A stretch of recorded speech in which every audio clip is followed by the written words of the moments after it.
আসসালামু আলাইকুম। আলহামদুলিল্লাহ আপনারা সবাই ভালো আছেন। আমিও আলহামদুলিল্লাহ আপনাদের তো অনেক ভালো আছি। তো আমি কিন্তু দেখাচ্ছি আজকে আমার ফার্মে মুরগির ঘরের অবস্থা। তো আমি কি পরিমাণ ডিম পাই প্রতিদিন এখান থেকে, এমনকি আমার ফার্মে মুরগিকে আমি ডিম পাড়া অবস্থায় কোন খাবারটা দিয়ে থাকি, এগুলো কিন্তু আপনাদের কাছে আজকে শেয়ার করব। তো আমার এই ঘরে টোটাল মুরগি রয়েছে প্রায় 60 পিসের মতো মুরগি ডিম পাড়ার জন্য, এবং 20 ডিম আনার জন্য মোরগ মুরগি রয়েছে প্রায় 14 পিসের মতো, 14টার মতো। তো ইনশাল্লাহ আমি এর থেকে ভালোই ডিম পাচ্ছি। যেমন আমি 60টা মুরগি থেকে প্রতিদিন প্রায় 45 থেকে 50টা ডিম পাচ্ছি।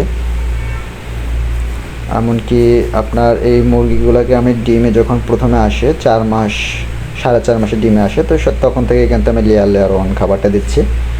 তো আপনারা অবশ্যই ডিম পাড়া মুরগির জন্য লেয়ার ওয়ানটাই হচ্ছে সর্বশ্রেষ্ঠ খাবার, এটাই হচ্ছে বেস্ট। প্রতিদিন আপনারা যতদিন ডিম দিবে ফার্ম মুরগিতে, আপনি ততদিন এই খাবারটা সবসময় দিয়ে রাখবেন, তাহলে কিন্তু আপনার ডিমের প্রোডাকশনটা কিন্তু ভালো থাকবে সবসময়ের জন্য। তারপরে কিছু ভ্যাকসিন ব্যাপার রয়েছে, যেমন প্রত্যেক 2 মাস পরে পরে আপনার রানীক্ষেত ভ্যাকসিনটা করতে হয়, অবশ্যই ভ্যাকসিনটা করবেন। তো দেখতে পাচ্ছেন আজকে কিন্তু আমি এই মুরগিগুলোকে আপনাদের সামনে দেখাচ্ছি। আলহামদুলিল্লাহ সব কিছু কিন্তু ভালো আছে মুরগিগুলো। আর এই মুরগির ডিম থেকে কিন্তু আমি বাচ্চা উৎপাদন করে থাকি। সর্বোচ্চ এই গ্রেডের বাচ্চাগুলোই আমি ফুটিয়ে থাকি ইনকিউবেটরের মাধ্যমে।